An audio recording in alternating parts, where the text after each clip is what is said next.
আজকে একটা শিরোনাম দেখে খুবই অবাক হলাম এবং অনেকগুলো প্রশ্ন আমাদের মধ্যে উদিত হলো। সেগুলো আপনাদের সঙ্গে একটু শেয়ার করি। পাসপোর্ট বাতিল হয়েছে, দেশ ছাড়ার প্রশ্নই আসে না। বিচারপতি ওবায়দুল হাসান, সদ্য বিদায়ী বিচারপতি ওবায়দুল হাসান, তিনি পদত্যাগ করেছেন। তিনি বলছেন যে তার পাসপোর্ট বাতিল হয়েছে, দেশ ছাড়ার প্রশ্নই আসে না। যেহেতু তার পাসপোর্ট নেই, সুতরাং তিনি দেশ ছাড়বেন কিভাবে?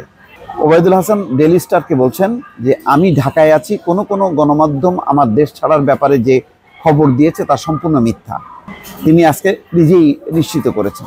এই প্রসঙ্গে যে কথা বলতে চাই, একটা অদ্ভুত পরিস্থিতি। আওয়ামী লীগ সরকারের পতন হয়েছে, সাথে সাথে দেখেন প্রধান বিচারপতি পালিয়ে গেলেন, ঢাকা বিশ্ববিদ্যালয়ের ভিসি সহ বিভিন্ন বিশ্ববিদ্যালয়ের ভিসিরা পালিয়ে গেলেন, সাংবাদিক নেতারা পালিয়ে গেলেন, কিছু সুশীল বুদ্ধিজীবীরা পালিয়ে গেলেন। এরকম ঘটনা বাংলাদেশে কখনো ঘটেছে? তার মানে বুঝতে পারছেন যে শেখ হাসিনা এমন একটা শাসন ব্যবস্থা তৈরি করেছে যে তার পতনের সাথে সাথে বাংলাদেশের সর্বোচ্চ আদালতের যে প্রধান বিচারপতি, তিনিও নাকি বাসভবন ছেড়ে অন্য জায়গায় ছিলেন।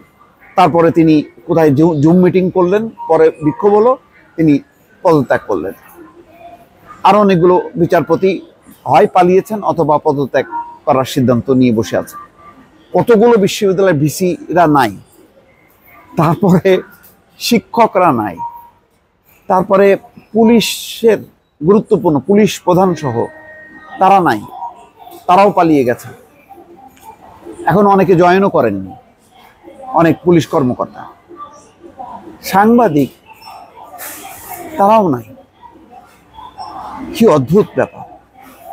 মানে বোঝেন যে শেখ হাসিনা এবং তার দল নিয়ে একা ছিল না। শেখ হাসিনা এমন একটা গোষ্ঠী তৈরি করেছিল, সমাজের নানান জায়গার ক্ষমতার যে কেন্দ্রগুলো বা তাকে সহায়তাকারী সবাইকে নিয়ে ক্ষমতায় ছিল। তো শেখ হাসিনা যখন ভেঙে গেল বা পালিয়ে গেল, সাথে সাথে সবগুলি পালায় গেল। বাংলাদেশের ইতিহাসে এটা নজিরবিহীন। আমি শুধু বাংলাদেশ বলবো না, এটা বিশ্বের গণতান্ত্রিক ইতিহাসে এরকম নেই। এটা হয়েছিল আফগানিস্তানে, আরও হয়তো একটা দুইটা দেশ বলতে পারবো, কিন্তু কোনো দেশে সরকার পতন বা পদত্যাগ বা পরিবর্তন, তার সাথে কিন্তু এতগুলো উইং, এতগুলো শাখা, সাংবিধানিক প্রতিষ্ঠান, স্বশাসিত প্রতিষ্ঠান, তারাও নাই। আচ্ছা, আরেকটা কথা বলি, কখনো দেখেছেন যে একটা সরকার বা একটা দলের পতন হলে তার কোনো কার্যক্রম থাকে না?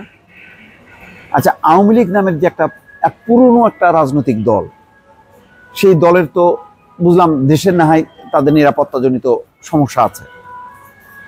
গোপালগঞ্জে মাঝখানে দেখলাম যে কিছু কার্যক্রম হলো, তো ভাবলাম যে ওখান থেকে হয়তো একটা তাদের দলীয় একটা কর্মকাণ্ড পরিচালিত হতে পারে, যে দেশের বিদ্যমান যে পরিস্থিতি, রাজনৈতিক পরিস্থিতি, তাদের কোনো বক্তব্য আছে কিনা, তাদের কোনো দাবি দেওয়া আছে কিনা, এই যে 15ই আগস্ট গেল, 21শে আগস্ট গেল, বা অন্য যে কোনো পরিস্থিতি নিয়ে তাদের কোনো বক্তব্য আছে কিনা। কোথাও কোনো বক্তব্য নেই। এটাও কখনো দেখেছেন? অং সান সূচি যখন কি তাদের ক্ষমতা কেড়ে নিল, তখন তারা বিদেশ থেকে তারা তাদের ভয়েসগুলো রেজ করলো, এমনকি প্রবাসী সরকার গঠন করলো। আমি এখানে সরকার গঠনের কথা বলছি না, কিন্তু আওয়ামী লীগের যে ইউরোপ আমেরিকায় যে স্ট্রং উইংগুলো আছে, শাখাগুলো আছে বিশাল। মানে শেখ হাসিনা তো যখন বিদেশ যাইতো, মনে হতো যে এত তাদের দল, এত নেতা কর্মী উপচে পড়তো, মারামারি কাটাকাটি, কার আগে কে দেখা করবে শেখ হাসিনার সঙ্গে, কে আগের চেয়ারে বসবে, কে শেখ হাসিনা আশেপাশে বসবে, এই নিয়ে রীতিমতো হাতাহাতি, মারামারি কাটাকাটি। সেই আওয়ামী লীগ নেতারা কোথায় গেল? প্রবাসে।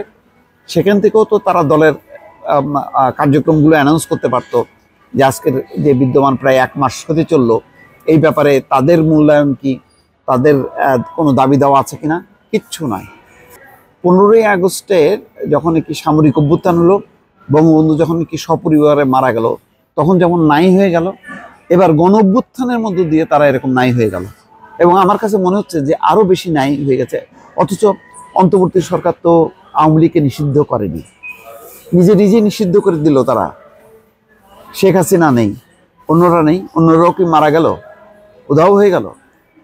তো এই ইউরোপ আমেরিকার সেই লম্বা লম্বা বড় বড় সেই নেতাগুলি কই, কি করছে তারা? তারা কিছু ভয়েস রেজ করতে পারে না?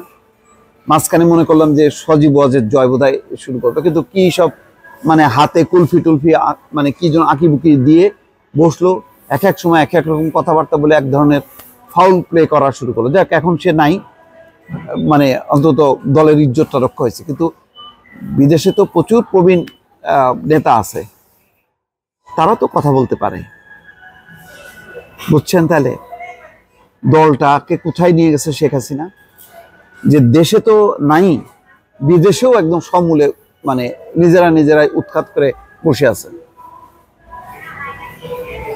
এমনকি সিগন্যাল তো দিলে হয় যে এই যে নাম শোনা যাচ্ছে আব্দুল হামিদ অথবা সেলিনা হায়াত আইভি, তারা দলটা চালাইতে পারে না, সেইটাও সেই সামর্থ্য নাই।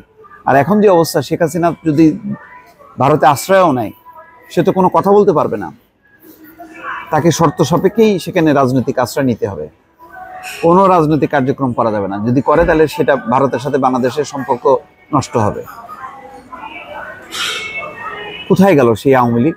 এত শক্তিধর রমরমা, চারিদিকে যেদিকে তাকানো যায়, ডানে বামে সামনে পিছনে শুধু আওয়ামী লীগ আর আওয়ামী লীগ।